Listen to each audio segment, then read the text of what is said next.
আসসালামু আলাইকুম। আমি হাসান মাহমুদ বলছি। আশা করি সকলে ভালো আছেন। তো আমি এই পর্বে যেই বিষয়টা দেখাইতে যাচ্ছি সেটা হচ্ছে যেমন এখানে দেখেন কিছু অপশন আছে। এই ইনপুট টাইপ এর মধ্যে যে লেখাটা আছে এখানে যদি আমরা কিছু লিখতে যাই তাহলে দেখেন ওই ভিতরের লেখাটা চলে যাচ্ছে। আবার এখানে যদি কিছু লিখতে যাই তাহলে ওই ভিতরে যে লেখাটা ছিল ওটা চলে যাচ্ছে। মানে সারনেম বা ফার্স্ট নেম, মোবাইল এই বিষয়টা চলে যাচ্ছে। এইটা কিভাবে আনবেন এটা দেখেন। তো আমাদের ১ম এ যে কাজটা করতে হবে, আমরা জাস্ট index.html এটা আগেই এনে রেখেছি। তো এখানে আমরা ইনপুট টাইপ নেই। কন্ট্রোল ই এখানে আমরা জাস্ট টেক্সট নেই। ১ম পর্বে যারা দেখেছেন তারা এই বিষয়টা খুবই ক্লিয়ার হয়ে গেছেন আশা করি।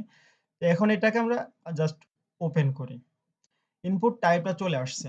কিন্তু আমি চাচ্ছি এর মধ্যে একটা লেখা থাকবে। যখন আমরা লেখাটা লিখতে যাব তখন ওই লেখাটা চলে যাবে। তো এটার জন্য যে কাজটা করবেন এইখানে আরো একটা অ্যাট্রিবিউট নেবেন যেটার নাম প্লেস হোল্ডার। Place holder. আর এই প্লেস হোল্ডার এর মধ্যে যেই লেখাটা লিখবেন সেটাই ওখানে শো করবে। জাস্ট এখানে আমি লিখে দিলাম নেম। এখন আমরা রিলোড দেই। তাহলে নেমটা চলে আসছে। কিন্তু আমরা যদি কোনো লেখা লিখতে যাই তাহলে ওই নেমটা চলে যাবে। তো আরো একটা যে বিষয়টা সেটা হচ্ছে যেমন এগুলার আ সাইজটা কিন্তু অনেক বড় বা এটার সাইজ অনেক বড়। এই ছোট বড় এগুলো আমরা জাস্ট ইনলাইন সিএসএস এর মাধ্যমেও করতে পারবো বা যখন সিএসএস পার্ট দেখাবো তখন এই বিষয়টা খুবই ক্লিয়ার হবে। সো আমি এর মধ্যে মানে এইচটিএমএল এর মধ্যে সিএসএস টা আমি ঢুকাইতে চাচ্ছি না। কারণ এটা একটা ঝামেলা হবে। তো আরো একটা যে বিষয়টা আমি দেখাইতে চাচ্ছি সেটা হচ্ছে তো আশা করি এই বিষয়টা ক্লিয়ার যে কিভাবে আমরা এই ভিতরে লেখাটা আনতে পারবো মানে প্লেস হোল্ডার দিতে পারবো। সবগুলা ক্লিয়ার। তো এখন যে কাজটা আমি করতে চাচ্ছি সেটা হচ্ছে এই যে ২ টা ইনপুট টাইপ এটার যেকোনো একটা আমরা সিলেক্ট করতে পারছি। এটা কিভাবে করবেন দেখেন। তো ১ম এ আমরা একটা টাইপ নিলাম ইনপুট। কন্ট্রোল ই দেই। টাইপটা দিতে হবে রেডিও। এখন আমরা রিলোড দেই। এখানে লিখে দেই জাস্ট ফিমেল। রিলোড দেই। এটা চলে আসছে। সিলেক্ট করতে পারছি আমরা। আরো একটা আমরা ইনপুট টাইপ নেই। এটা একটা ট্যাগের মধ্যে নেই, লেবেলের মধ্যে নেই।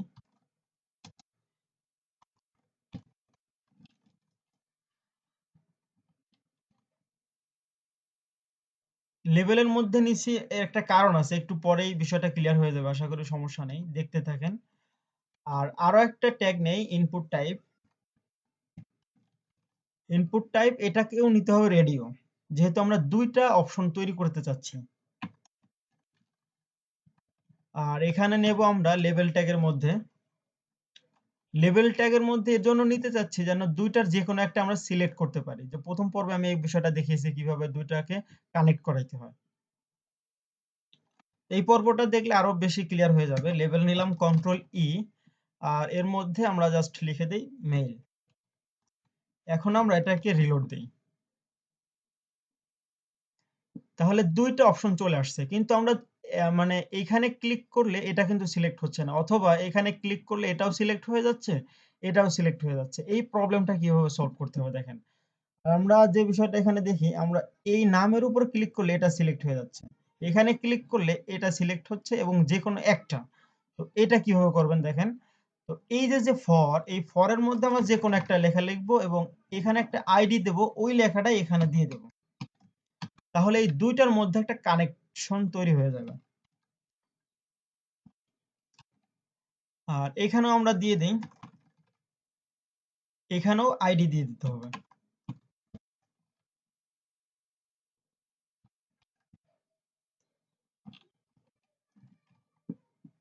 তাহলে এখন যে বিষয়টা হবে এই লেখাটা সিলেক্ট হয়ে যাবে। এখানে ক্লিক করলেই রেডিও বাটনটা সিলেক্ট হবে। কিন্তু ২ টাই হবে দেখেন। এখানে ক্লিক করলে এটা হচ্ছে, আমরা কন্ট্রোল শিফট আর দেই তাহলে ফুললি ফ্রেশ হয়ে যাবে। এখানে ক্লিক করলে এটাও সিলেক্ট হচ্ছে, এখানে ক্লিক করলে এটাও সিলেক্ট হচ্ছে। আমি চাচ্ছি যেখানেই ক্লিক করি যেকোনো একটা সিলেক্ট হবে। তো এর জন্য যে কাজটা করবেন সেটা হচ্ছে এই যে ইনপুট টাইপ এর মধ্যে আরো একটা অ্যাট্রিবিউট নেবেন যেটার নাম হচ্ছে নেম।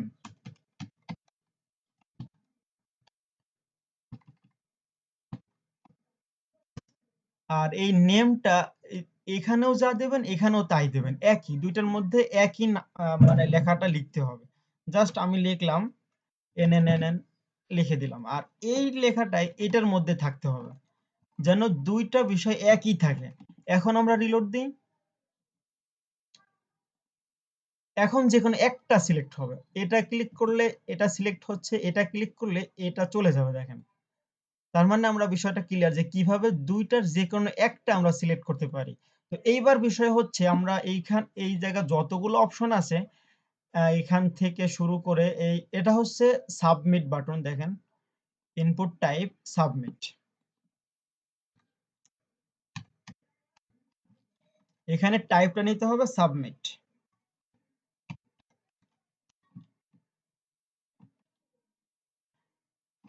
সাবমিট দিয়ে আমরা আগে রিলোড দেই, দেখেন কি অবস্থায় আছে।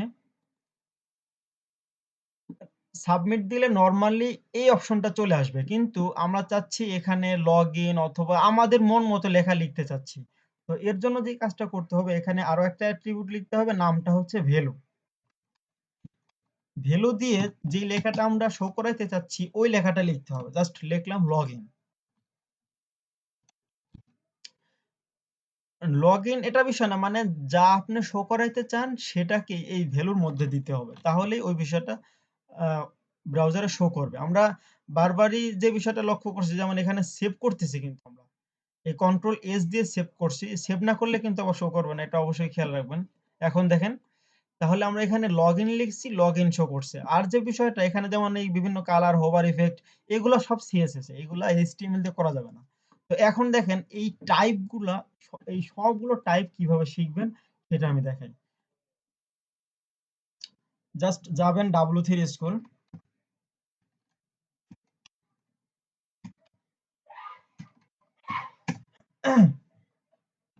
আমরা প্রথমে যাব গুগলে, গুগল থেকে W3 স্কুলে গেলে ভালো হবে। এখানে আমরা লিখে দিই w3school.com।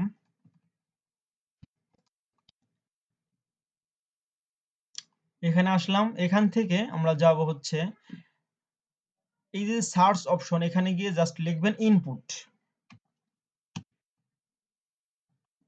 দিয়ে সার্চ দেই, তাহলে চলে আসছে HTML ইনপুট ট্যাগ। এখানে আমরা ক্লিক করি, এই নিচেই দেখেন টাইপ গুলো আছে, এই টাইপ, এই বাটন, চেক বক্স, কালার। এখানে যদি আমরা কালার দিয়ে দিই, দেখেন কি হয়। জাস্ট এখানে আমরা টাইপটা দিয়ে দিলাম কালার, আর এই প্লেস হোল্ডারটা আমরা বাদ দিয়ে দিই। এখন দেখেন কি হয়, কালারের অপশনটা চলে আসছে, এখান থেকে আমরা কালার কালার সিলেক্ট করতে পারবো। কিন্তু এই বিষয়টা কিন্তু এখন কাজ করবে না, কারণ আমরা এটাকে মানে জাস্ট আউটপুট আকারে আমরা শো করতেছি, শো করাটাই হচ্ছে HTML এর কাজ। আর পিএইচপি যখন দেখব, তখন এটা কিভাবে ডাইনামিক করতে হয় বা কিভাবে কাজে লাগাইতে হয়, এটা আমরা তখন দেখব। কিন্তু HTML এর ভিত্তিটা খুবই শক্তিশালী হতে হবে, যেন যে কোনো বিষয় আমাদের কাছে ক্লিয়ার থাকে, অস্পষ্ট যেন না থাকে। আর যদি ইমেল দিয়ে দেই, তাহলে দেখেন কি হয়। এখানে দিয়ে দিলাম ইমেল, এটাকে আমরা এখন সেভ করে রিলোড দেই, তাহলে ইমেল চলে আসছে। এখানে যদি আপনি অন্য কিছু লেখেন, আচ্ছা, কি প্রবলেম হয়, প্রবলেমটা দেখার জন্য আমরা যে কাজটা করব সেটা হচ্ছে, আমরা যখন এটাকে ইমেল দিছি, ইনপুট টাইপ ইমেল দিয়ে দিছি, তখন এটার মধ্যে যে কোনো লেখা লিখলে যদি আমরা জাস্ট অন্যখানে ক্লিক করি অথবা রিলোড দেই, অন্য জায়গায় ক্লিক করলেই কিন্তু এটা রেড সিগন্যাল দিচ্ছে। ও বোঝাচ্ছে যে এর মধ্যে যেই লেখাটা লিখছো ওই লেখাটা সঠিক না। তার মানে লেখাটা লিখতে হবে যে আমরা জিমেল যেটা যেভাবে লিখি, যে কোনো একটা বিষয় লেখা, তারপর @ তারপর আবার যে কোনো লেখা, এরপরে লিখি আমরা .com। এইভাবে যদি লিখি তাহলে ও শো করতেছে যে না, তোমার লেখাটা ঠিক আছে।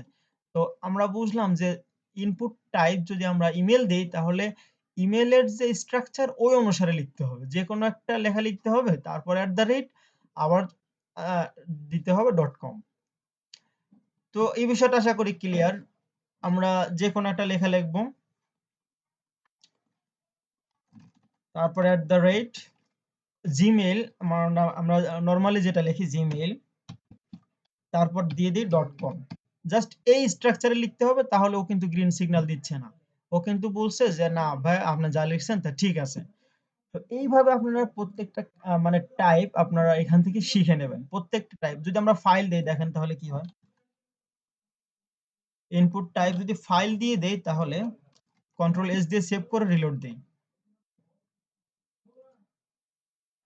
তাহলে কিন্তু আমরা ফাইলগুলো সিলেক্ট করতে পারছি।